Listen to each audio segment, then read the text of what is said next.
أعوذ بالله من الشيطان الرجيم بسم الله الرحمن الرحيم الحمد لله رب العالمين والعاقبة للمتقين والصلاة والسلام على سيدنا ونبينا محمد وعلى آله الطيبين الطاهرين اللهم صل على محمد وآل محمد وعجل فرجهم واللعنة الدائمة على أعدائهم أجمعين أما بعد فقد قال الله تبارك وتعالى في كتابه العظيم بسم الله الرحمن الرحيم ورتل القرآن ترتیلا۔ ایک مرتبہ پھر اب تمام سامعین و ناظرین کو خوش آمدید کہتے ہیں احکام تلاوت قرآن کے دروس میں۔ پہلے درس میں بیان ہوا تھا کہ قرآن کیا ہے۔ قرآن معجزہ پیغمبر ہے اور ایسا معجزہ جو قیامت تک رہے گا۔ یقیناً یہ قرآن پروردگار عالم کی طرف سے ہے، تو اس کو پڑھنے کا طریقہ اور سلیقہ کیا ہے وہ ہمیں تجوید قرآن بتائے گا، علم تجوید بتائے گا کہ قرآن کو کس طرح پڑھنا ہے۔ اور جب ان قوانین کے اوپر کوئی عمل کرے گا، ان قوانین کو فالو کرے گا کوئی، تو قرآن میں کوئی غلطی نہیں ہوگی۔ قرآن اس طرح پڑھا جائے گا جس طرح عصر پیغمبر میں سنا گیا اور پڑھا گیا، کسی قسم کی بھی غلطی نہیں ہوگی۔ یقیناً قرآن عربی میں نازل ہوا، تو ہمیں اسی طرح پڑھنا چاہیے جس طرح حکم ہوا ہے۔ جس طرح میں نے عرض کیا، بسم اللہ الرحمن الرحیم ورتل القرآن ترتیلا، قرآن کو خوب ٹھہر ٹھہر کے پڑھے۔ پھر مولائے کائنات کا وہ فرمان کہ ترتیل سے مراد یہ ہے کہ حروف کو اپنے مخرج سے ادا کرنا۔ کچھ حروف ایسے ہیں جن کو اپنے مخرج سے ادا کرنا اس ایک جگہ ہے، وہاں سے ادا کرنا ضروری ہے۔ اگر وہاں سے ادا نہ ہو تو معنی بالکل چینج ہو جاتا ہے۔ اب میں تاریخ اعراب گزاری قرآن کے حوالے سے آپ دیکھ رہے ہیں سکرین پہ ایک پیراگراف بنایا ہے کہ یہ علم کب سے شروع ہوا، کس کے دور سے شروع ہوا، آپ ملاحظہ کریں۔ مختصر میں بات کروں یہاں پہ کہ تاریخ اعراب گزاری قرآن کہ جب قرآن نازل ہوا تھا اس وقت حروف کے اوپر نہ اعراب تھے، زیر زبر پیش جو ہمارے پاس آج موجود ہے، نہ ایک جیسے حروف کی پہچان کے لیے ڈاٹس تھے، نقطے نہیں تھے، بالکل خالی، نہ کوئی علامت، نہ اعراب، نہ نقطے، بالکل خالی۔ اس وقت عربی میں تھا قرآن جس طرح ہم اردو میں پڑھتے ہیں، اردو اس کے اوپر حرکات نہیں ہوتے ہیں، زیر زبر پیش ہم پڑھتے ہیں، کہیں مشکل پیش آتی ہے تو ہم قرینے سے سمجھ جاتے ہیں یہاں پہ لفظ کیا ہے۔ خوب ہو اسی طرح قرآن کریم جب نازل ہوا، سارے عرب تھے، جانتے تھے پڑھنا، لیکن کہیں پہ مشکل پیش آتی تو وہ رسول خدا سے رجوع کرتے تھے اور وہ مشکل حل کرتے تھے۔ ایک واقعہ کی طرف اشارہ کروں کہ جب اسلام پھیلتا گیا تو مختلف لوگ اسلام لائے، تو اس میں عجم بھی آ گئے، غیر عرب تھے وہ بھی اسلام لائے، تو اب ان کے لیے قرآن پڑھنا بہت مشکل ہو۔ وہ کیسے پڑھیں؟ خالی حروف ہیں، نہ اس کے اوپر ڈاٹس ہیں، نقطے ہیں، نہ حرکات ہیں، کیسے پڑھیں؟ تو بہت مشکلات سامنے آئے۔ یہ واقعہ بھی ملتا ہے کہ آواز آ رہی تھی، یہ ابو الاسود دعیلی نے یا کسی اور نے یہ آواز سنی، وہ یہ اس آیت کی تلاوت کر رہے تھے کہ ان اللہ بری من المشرکین ورسولہ، یہ آیت تھی، وہ غلط پڑھ رہے تھے۔ یعنی آپ کو پتہ ہے اگر عربی اتنا وسیع زبان ہے کہ اگر ایک ایک لفظ کے 70 معنی ہیں، تو اگر حرکت بدل جائے تو معنی بالکل چینج ہو جاتا ہے۔ اس آیت میں آپ دیکھیں کہ پروردگار عالم، اس کا مطلب یہ ہے کہ ان اللہ بری من المشرکین ورسولہ، کہ پروردگار عالم اور اس کا رسول مشرکین سے بیزار ہیں، لیکن وہ کیا پڑھ رہے تھے؟ رسول ہی۔ تو اس کا مطلب کیا ہوتا ہے؟ العیاذ باللہ کہ پروردگار عالم مشرکین اور رسول خدا سے بیزار ہیں، العیاذ باللہ، یعنی معنی بالکل چینج ہو گیا۔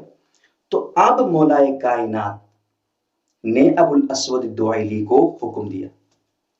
دیکھیں آپ پیراگراف میں دیکھیں، رسول خدا کا زمانہ کوئی مشکل پیش آتی تو ڈائریکٹ رسول خدا سے رجوع کرتے تھے، لیکن مولائے کائنات کا دور، اسلام پھیلتا گیا تو لوگ اسلام میں داخل ہو گئے، اب قرآن پڑھنا مشکل ہو گیا، لوگ پڑھ نہیں سکتے تھے۔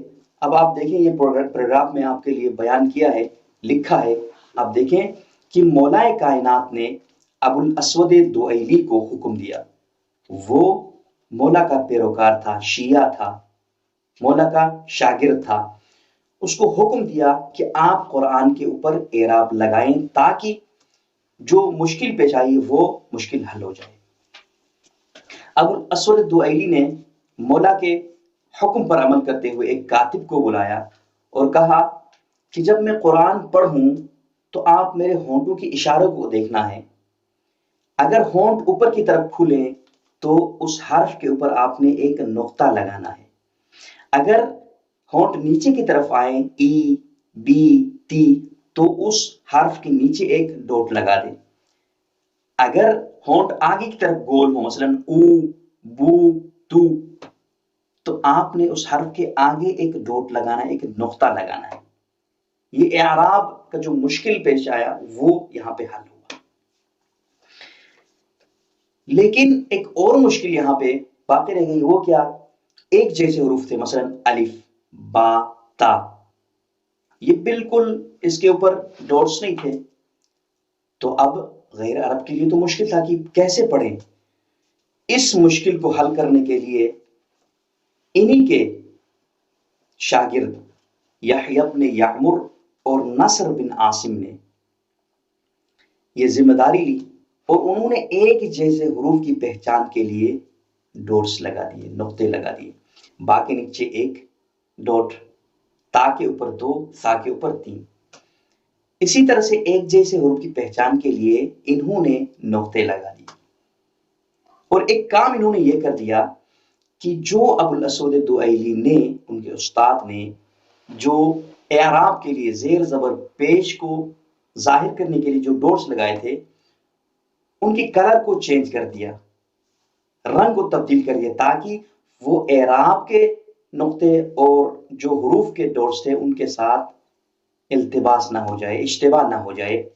تو انہوں نے اعراب کے لیے جو ڈاٹس لگائے تھے ابو الاسود دعیلی نے، ان کو سرخ رنگ دیا تاکہ وہ اشتباہ نہ کرے پڑھنے والا قاری۔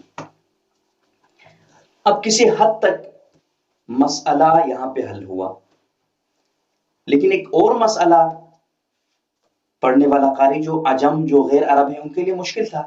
اس مشکل کو خلیل احمد ابن فراہیدی، آپ دیکھ رہے ہیں اس میں چارٹ میں، آپ دیکھ لیں، خلیل احمد ابن فراہیدی، یہ بھی مولا کا چاہنے والا تھا، مولا کا شیعہ تھا، مولا کا پیروکار تھا۔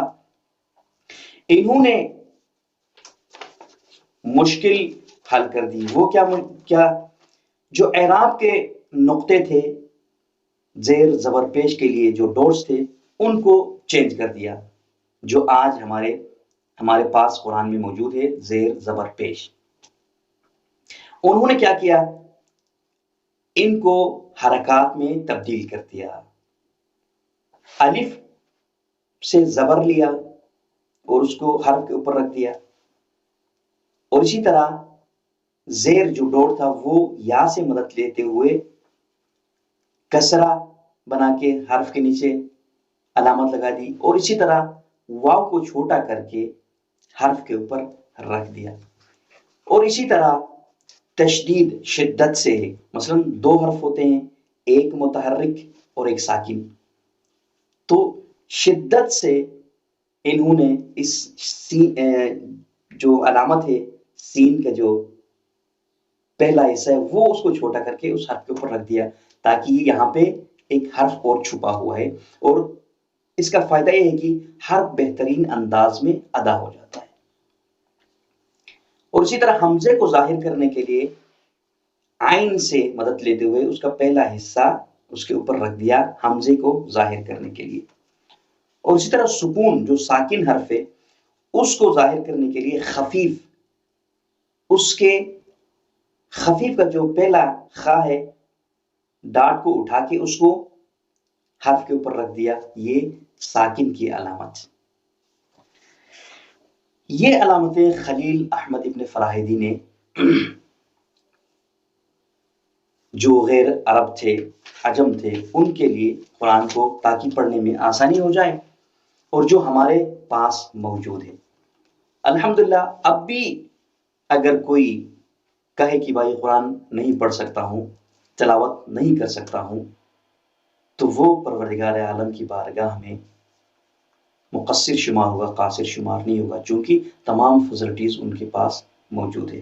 پروردگار عالم سے دعا ہے کہ ہم کو قرآن پڑھنے، قرآن میں غور و فکر کرنے اور اس پر عمل کرنے کی خدا توفیق عطا فرمائے۔ وما علینا الا البلاغ المبین۔